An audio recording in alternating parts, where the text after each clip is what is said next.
Hey there guys, and welcome back to Alex Invests. For those of you who don't know, I'm Alex. I'm a business owner with a degree in economics, and I've been investing since I was 18 years old. Today, I think the markets are going to be mixed, and the reason why I think is because I'm actually filming this video yesterday because I'm actually going up to Whistler with my girlfriend for the next few days, and I will be back on Friday, a little vacation, you know?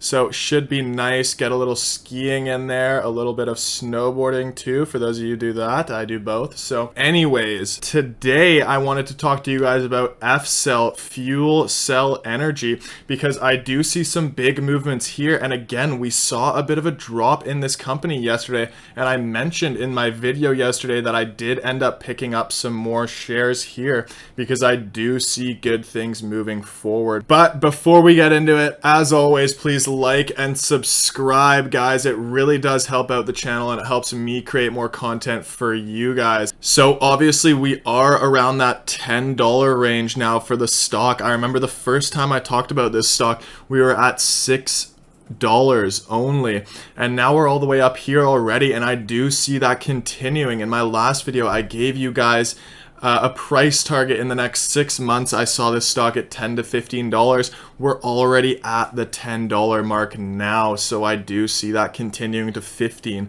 to $20 moving forward, and I'll tell you guys why throughout this video. Now obviously we had a little bit of a downturn yesterday, and today I do see that recovering, hopefully. Again, I'm away, so I'm not sure, but first I wanted to go into reasons why we saw a bit of a drop in FCEL, Bloom, and Plug over the last few days, and it's because of the big news surrounding the Nikola GM deal, which has fallen through. GM decided to pull out of the deal, and I think a lot of investors got scared that that means this new hydrogen technology is falling and it might not be able to work, but that is just not the case here at all. I saw the Nikola GM deal falling through just because it was so in GM's favor too. I think they were just leading on Nikola here for a while, knowing that they weren't going to continue the contract with them, just for a bit of a stock price rise, which we did see. Another interesting thing to note about these three companies is obviously Plug just finished a public share offering, putting their cash at $1.7 billion. Now, this is a lot of money they now have for R&D, for growth, for continued development, right? And this is something that FCEL and Bloom now are missing out on, which might give Plug a bit of an edge moving forward. However, FCEL on November 8th also won a funding award for $8 million to advance their demonstration and commercialization of their electrolysis hydrogen generation technology. And I talked a bit about this in my video on Bloom, because they are actually doing a similar thing here with their solid oxide cells. But there's two main differentiators here for FCEL. The first one is that they're working on their solid oxide electrolysis technology to have an option to receive thermal energy, which will increase electrical efficiency by more than 90%. The other big differentiator is that their fuel cell stacks are modular, so a company can start off with one and add to those for scalability. In my mind, the biggest differentiator of all in FCEL is their SureSource Capture platform. Now, this is different from their SureSource power generation. It does still provide power generation, but it focuses on capturing carbon dioxide and converting it into clean energy where there's much less carbon dioxide coming into the atmosphere. So before we get into the SureSource Capture platform, I need to show you guys how one of these fuel cells actually operates to generate electricity. So here next to me, we can see one of their carbonate fuel cells, and basically they take fuel in, so usually either biogas, renewable biogas, or natural gas, and they transform it and basically split up the fuel into the components that they need. So they take the CH4 and the H2O, and that goes into the anode, and then the CO2 and the H2O that's left then move to the cathode, and the negative ions then travel from that bottom plate with the bars on it, right, to that top plate with the bars on it, and that is what generates the electricity for them, which they then transform into AC power. So this is essentially how it works, by using chemistry and splitting apart the ions that they need and then using those ions in their respective spots. Okay, so now we're looking at the SureSource Capture fuel cells they have, and now this is all going to make a lot of sense because they can use their SureSource power plants to separate the CO2 from the gas of natural gas or coal powered plants, and they can use that to produce ultra clean power. And it's rather than consuming it like other capture technologies. That's the important part here, right? We see here affordable and proven solution, proven technology, low carbon utilization, extends life of existing coal-fired power plants. This is all going to be the key to the future of even natural gas here. You know, we can look down here.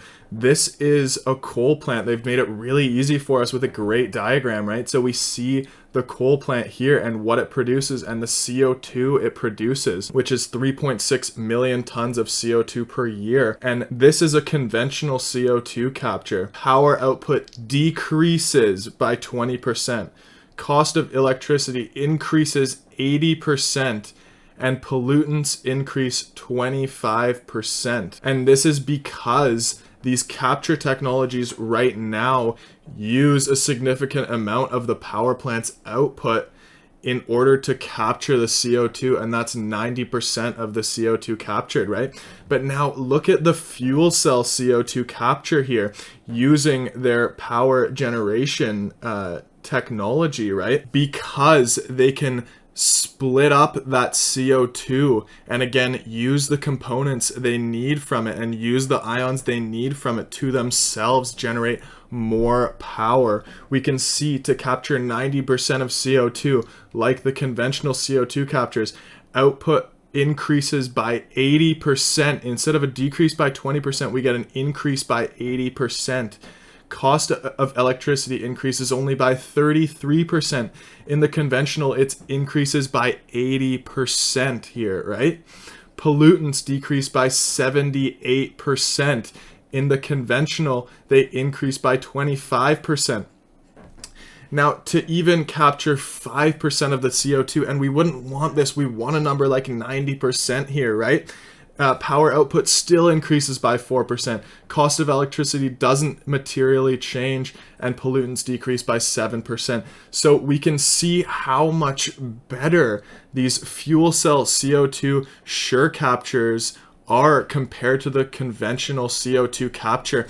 And this is where fuel cell is headed. And this is what's going to drive them huge into revenues moving forward here. All right, guys, so now I just wanted to show you guys the chart because there's quite a few interesting things to note here. First of all, I drew this trend line right here, right? You guys know I like drawing the trend lines, and we can see we're coming up to it right here. So there's two things that I see happening here.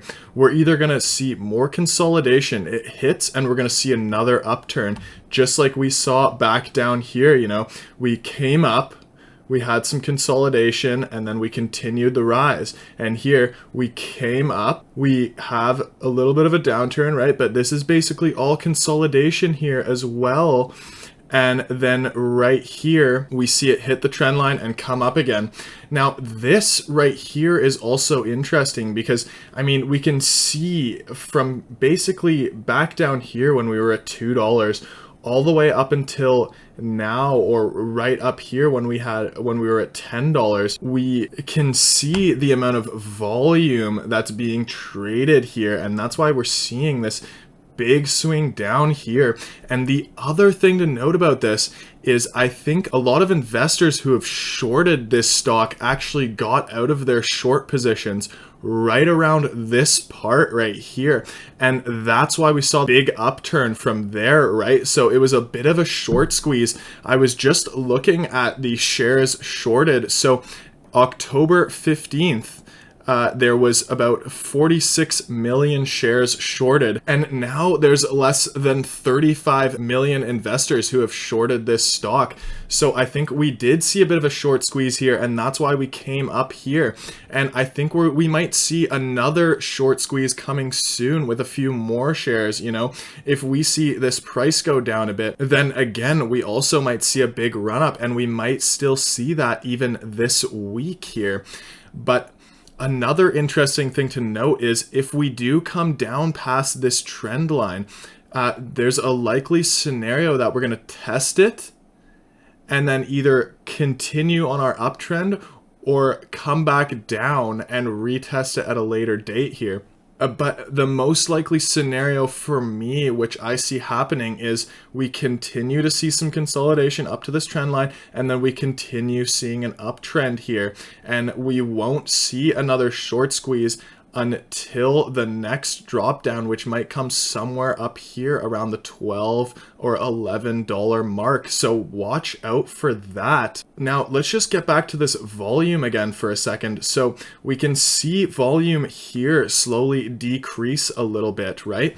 And that's why I think we might see some consolidation and maybe a little bit more of a downturn. But again, I don't really see it going past this trend line too much.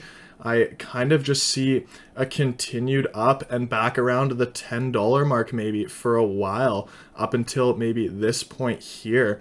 So a few more things to mention. Obviously, FCEL is right now trading at a price to book of 24 times. So this is high, but their EPS is expected to grow 15% per year for the next 5 years, putting this stock way above its current price at $9. Again, I think it's a good place to buy in here. I don't see the hype over yet. I do see continued volume moving forward, and I do see us coming back to at least the $10, $11 mark here for a while. So that's gonna do it for the video today, guys. I hope you guys liked it. If you did, as always, please like, subscribe, leave me a comment. I do love getting comments from you guys. They've all been very nice so far. And other than that, I hope you guys have a fantastic day, and I'll see you guys tomorrow.